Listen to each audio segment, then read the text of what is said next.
Hi guys, welcome back to StreetWorthy. We are back again with another video, and just from the title you can tell what we're going to be discussing today. It's the Jeff Mwathi and DJ Fatxo story, which has been trending almost everywhere. I'm pretty sure you have heard about this story.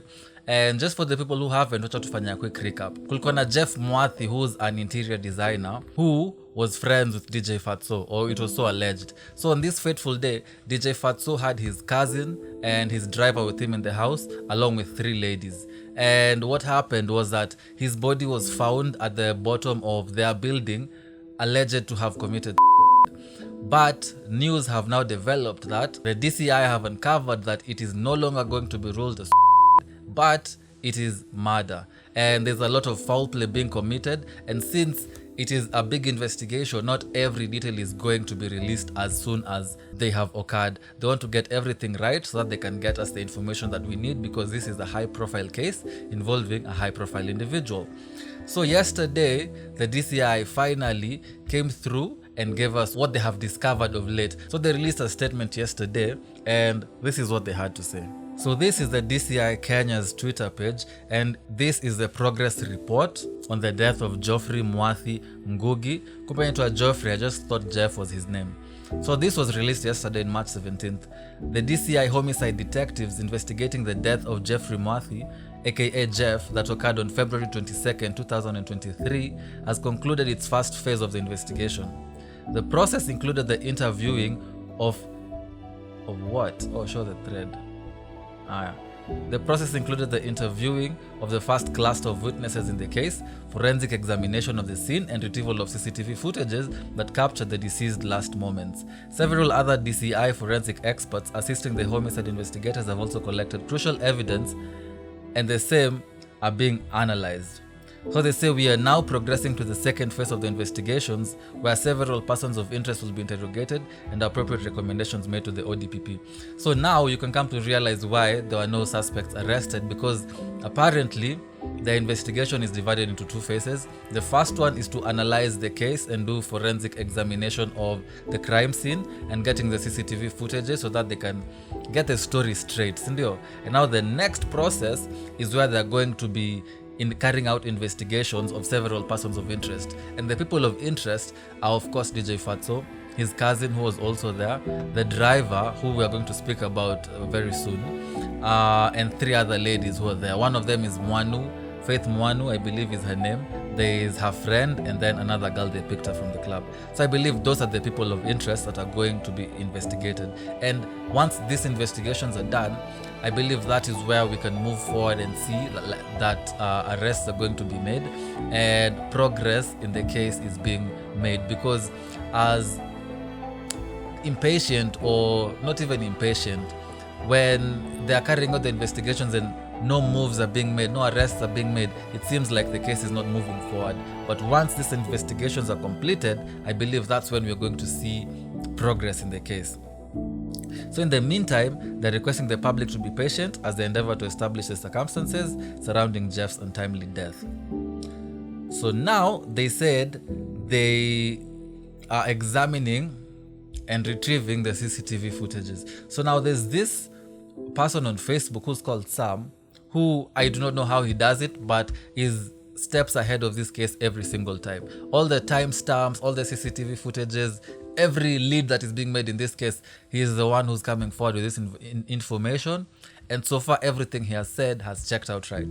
So he released this CCTV footages yesterday, and this is what it looks like. Shout out to Kome, kama mnamjua, commentator 254 himself. I believe ndio logo yake hapa hivi. I got this footage from him. And then MXM is the sub from Facebook, who we are going to tutangalia page yake. There's some things that amesema and they have not been out in the media as of yet, and I believe they are crucial points to this case. And if everything he has said before has come true, then I have reason to believe what he has said is also the truth. So let us review the CCTV footage. So as unaona, it's just a phone recording of, I believe, the control room in the building, where you can see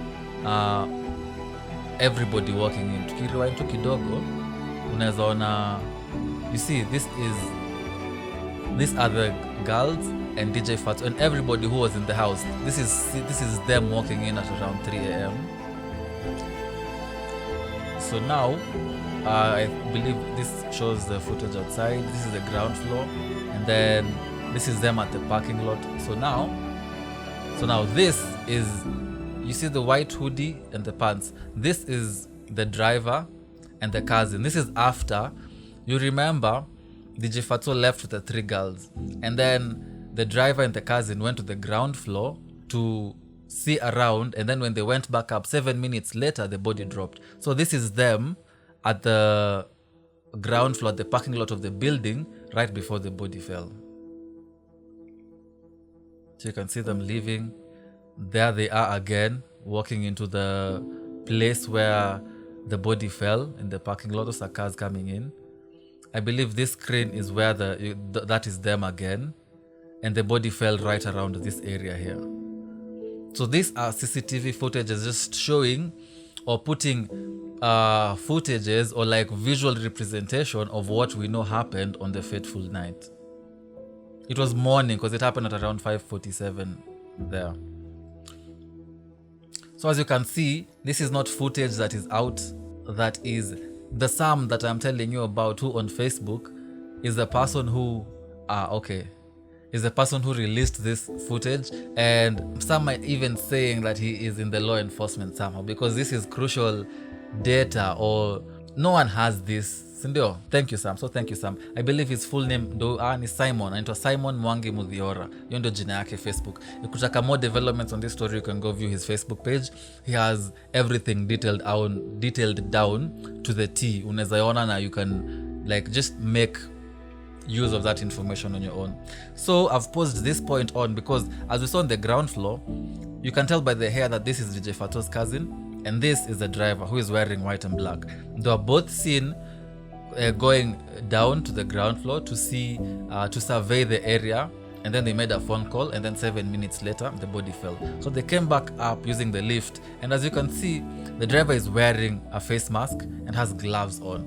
So this is already suspicious. Why do you have gloves on, and why do you have a face mask? You know that there's CCTV on all buildings there, and it just seems like you are either about to commit a crime or have just committed a crime, and it just looks very suspicious. This is very suspicious, and I believe when the investigations are done, we are going to find out what happened, but it points to these 2 people being one of the major suspects towards the death of our boy Jeff Mwathi.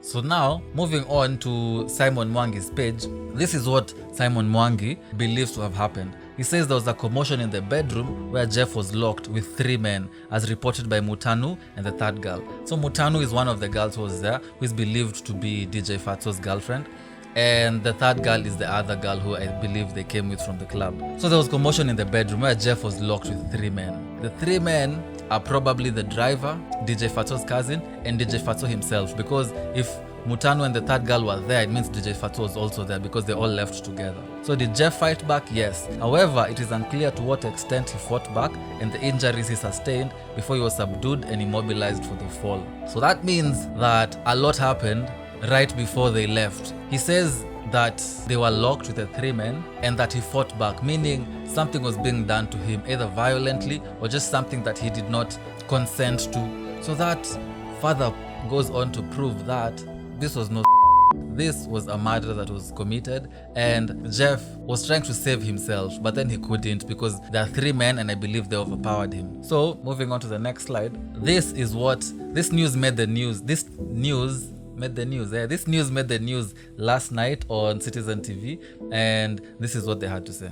And tonight, detectives from DCI have told Citizen TV that an upcoming interior designer, Jeff Mwathi, did not take his own life, but was murdered.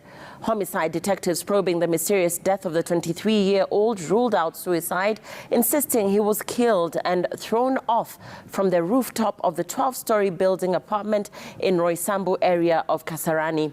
Detectives told Citizen TV that their investigations reveal that there was struggle inside Mugithi musicians Lawrence Juguna alias. So you see, that corroborates the story of Simon Mwangi, and this was even before the news had come out that there was struggle in the house. So that is why I'm inclined to believe most of the things that he posts, because he somehow gets this information before the public gets it. And let's continue. DJ Fatxo pointing to a possible fight before Jeff Mwathi was killed. Detectives who took over the case from Kasarani Police Station on Friday last week revealed to Citizen TV that they will be interrogating all those who were in DJ Fatxo's house on the day of the incident. So that corroborates the story that they put out on their social media pages, that the first case of the investigation was just getting forensic data of the room, and then now they proceed to do the interviews, which I believe, since there are so many witnesses present, shouldn't take long, and we are going to be presented with information that is going to help us determine what happened to Jeff Mwathi, and I believe that is a win for the people who want justice for Jeff. The story was produced by our very own Ben Kirui.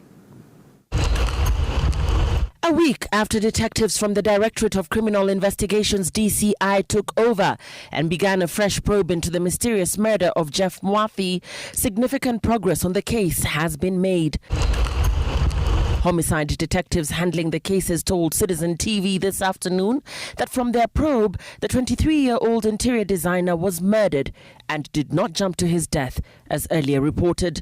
Detectives from the DCI further told Citizen TV that their investigations after the scene reconstruction and forensic analysis points to clear signs of a struggle inside Mugithi musicians Lawrence Njuguna alias DJ Fatxo's house. The detectives insist this pointing out that there was a possibility of a fight before Mwathi was dragged outside and thrown off from the rooftop or from the stairs of the 12-story building apartment. The investigators, in ruling out suicide... So, on Simon's page, he alleges that he knows what the murder weapon was, which is meaning that Jeff Mwathi was murdered before he was thrown out of the building. And they're saying it is either the stairs or the rooftop, because the window that it is purported he fell from is not big enough to fit a human body. So when I'm seeing them carrying these bags, I believe something was found, and probably that could be what Simon is alleging to, that could be the murder weapon. Believe that Mwathi was murdered before he was thrown off to cover up and make it look like. Also to be questioned, according to DCI, are police officers who handled the case first. So that is another thing. So it is also alleged that, and we are going to see in the next slide that Simon posted, that the first people on the scene were the Kasarani police. And since they're also being interrogated, it means they were part of the foul play that was committed in the house. So it is alleged that they coached every person involved on how they would cover up the murder, and that is why they're going to be interrogated, because they were involved in the cover-up. A lot of things happened before his body could even be taken to the mortuary, and it was ruled as a person who had killed themselves, while that was not the case. And also the body was not identified. It was written an unidentified 20 to 25-year-old male, while they originally knew who it was. So that is why they're also being interrogated, because there's foul play involved. Homicide detectives took over the case from Kasarani Police Station last week, following orders from Interior CS Professor Kithure Kindiki. That was in the news on Citizen. So this is what Simon Mwangi Muthiora adds. He says, after they killed Jeff, Fatxo and his accomplices went to Kasarani police station, where statements were recorded, but they were coached by unnamed officers. So these are the officers we were talking about, and that is why they are going to be interrogated as well. So DJ Fatxo withdrew money from his bank account and made several payments using M-Pesa, all aimed at covering up the crime. That's so big. You're aiding and abetting. That's the people who are being paid are also implicated. That it seems like he's the mastermind if he's the one paying people, which if you go by the RICO charges or the RICO cases, inakuwa ni kama yeye ndio, like if they get him, it's like it's an organization, and I believe that carries a lot of jail time if he's found guilty. So this is why the DCI has included police officers who visited the scene of the crime as persons of interest. The money trail indicates how the funds were moved and shared, and as such, the DCI needs to investigate all M-Pesa statements, bank statements, deleted messages. They can also get deleted messages and other records of the police officers who handled the case at Kasarani. Although IPOA has not issued any statement yet, an inquiry is inevitable. The reason why Jeff's body was dumped at City Mortuary and the OB read unidentified male of between 20 to 25 years raises questions. By the time Jeff's family located him at the mortuary, a lot had already been done to cover up the crime. The police and the suspects knew that conditions at City Mortuary were perfect for the cover-up. So this makes the story even bigger because it means they were in cahoots with the police, who I don't know how they were involved with DJ Fatxo. He probably pays them for a lot more than he does, and I believe this will all be uncovered. At least there's movement in the case because there's a lot of silence in the better part of the week, where when Jeff's mother was doing the press conference and she fainted, they felt like not a lot was happening with the case. But when all these findings are being brought to light, it means they're taking the case very seriously, and indeed we will get justice for Jeff. So I have been your boy Tony Mputhia representing for this story. I will keep you updated on any advancements that are made, and I'll see you in the next video. Till then, stay safe and peace.